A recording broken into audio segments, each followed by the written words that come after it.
Hello, Genetics, and welcome to a little roster update video. We're here today to talk about the Kings team, and you guys are going to be making a little ADC swap. But, first of all, it's Monday. How are you doing today, Sam?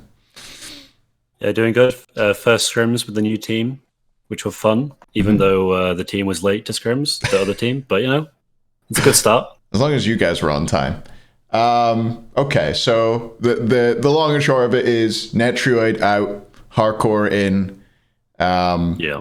An ADC swap that's been done before, but I guess it's the first time he's coming from ADC to ADC in this case. Can you talk us through sort of the timeline of you guys making this roster change? Like, when did this start to come up, and when did you contact Jarc and things like that? Okay, so very briefly, we've had... Last year, we didn't make a roster change, even though we lost a bunch of lands and played pretty well. Mm-hmm. This year, we stuck with the same roster. Things are going fine. We came second at 2 tournaments. Still haven't won one, though, which is a bit of a gruntle thing. I think after the last tournament against Dragons, which I think we were playing fairly well at, we should have all reflected a little bit on our own performance. Mm-hmm. And I was a little bit disgruntled there with Royd's performance a little bit, personally. Mm-hmm. But it wasn't necessarily gameplay alone. But anyway, so we were fine. We thought we were close to Dragons and Leviathans, and then I'd say over the last few weeks, with them making strides with picking up Scream and Leviathans kicking up a gear and every other team's kicking it up, it kind of felt like we were lagging behind a little bit. Like, I consider a lot of our players top players in their roles. I think we're very smart, and I think for us to just be losing, it was really like... And even in scrims, it was horrible as well. So all things just pile on top of each other, and I think the timing was just really bad. Yeah. And then basically maybe like a week ago, I think I had a conversation with Ben about the team and like what was going on and how I was feeling personally. And I think we started like pointing out a few things and looking at a few games and reviewing stuff. And we kind of brought in Big Man as a core, like, to discuss, because as a core, you usually group together quite a lot. Mm-hmm. Me and Harry have less conversations about map play than what Ben and Big Man will. Yeah. And then I think for the most part, when the full team talked about it, we kind of all agreed on a lot of the points that were made about why it could be a good choice to pick up Jarcorr. Just because he's been playing so well recently. He's freshly available. He's trying really hard. He's getting a lot of pressure and he's winning a lot of games, getting a lot of bans. It's really good to have. And obviously we did it after the game against Scarabs the other day. Mm-hmm. We let them both know. We let Royd know, and we asked if Jarcorr was interested a few days before that. Okay. As well. So he was playing. He was playing for the spot over the weekend type thing. He knew it was available, and then did he solo Royd? He soloed something. Did, yeah. Okay. Yeah. It's not like a blessing in disguise per se, because I don't want anyone to like have a bad performance. But it would have been a lot more awkward if it was the other way around. So it would have been It would have been weird. Yeah, it gave you more questions It would have asked more questions than it would have answered, I suppose, in that case. Yeah, exactly at that point. Yeah. Cool. So let's talk a little bit about like why, like what were the things you noticed with Netrioid and the reasons that you chose to decide to make the swap. Like, from the outside looking in, I don't know. I always thought that you and Netrioid especially seemed to have like a good relationship in lane and outside the game as well. From the outside looking in, that's the way it seemed. How did it come about that you guys thought that things weren't working with him and that you needed to make the change? Yeah, so I'd say outside of scrims, we're probably the most close team in terms of doing the most things together, drinking the most. But we play sport like 3 times a week together. We usually go out at least twice a week together. Mm-hmm. Like, we are the closest team. We all live together apart from Ben. So it's not like anything to do outside of the game at all. We like Royd. Like, mm-hmm. There's no question about that. Yeah. There's no flaws in his character. It's just purely in game. So it was a good relationship, whatever you want to call it. It's just all in game, basically. Which makes it hard, right? Because to tell like a friend that, and then especially the timing too, which is probably a big problem for both him and for us, everyone to adjust to. It's just it was hard to do. Mm-hmm.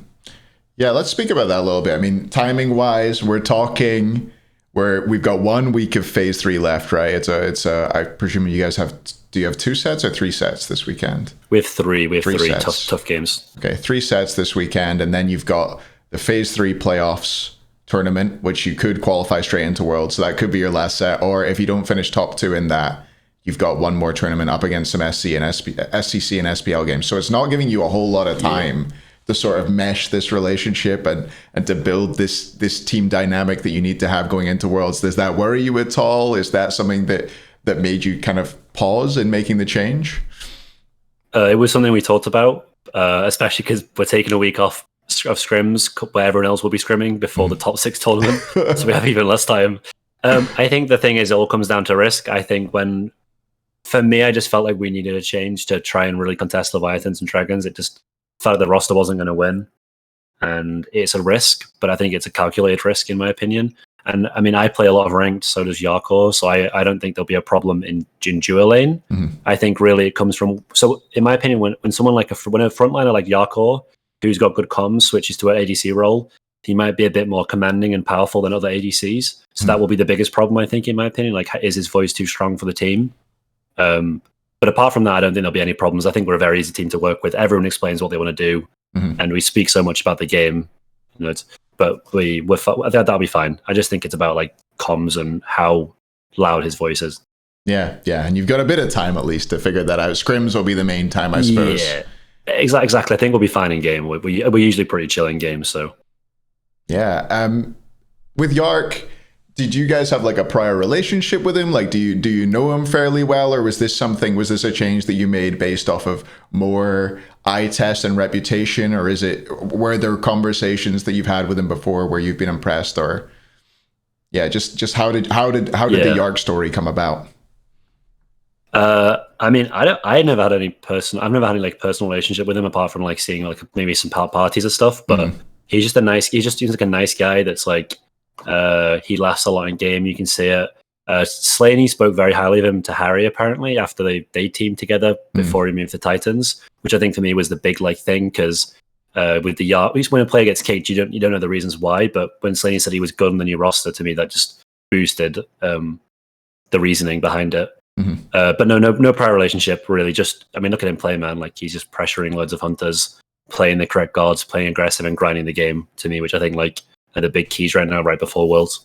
Yeah, I mean he's been doing an amazing job, and I don't know how he does it, switching roles and slotting straight in, slotting into a new team.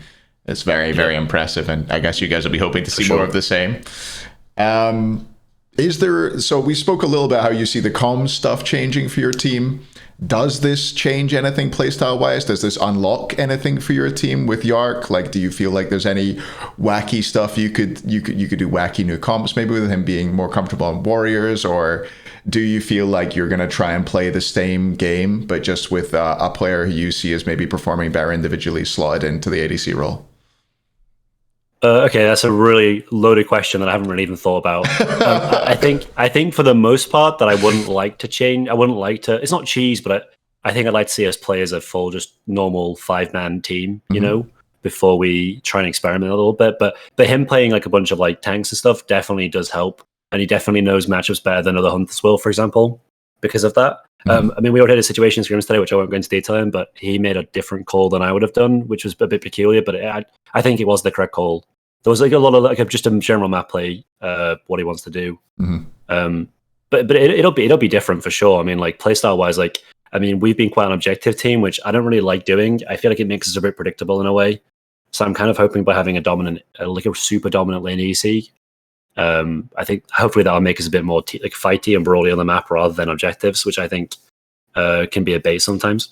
Yeah. Do you feel like, this is getting away from the roster change slightly, but it's something I'm interested in. Do you feel like we're moving slightly more into a more aggressive and early game focused meta, and that's maybe a reason why you guys have struggled a bit more, seeing as you do like to play more around objectives and focus on macro?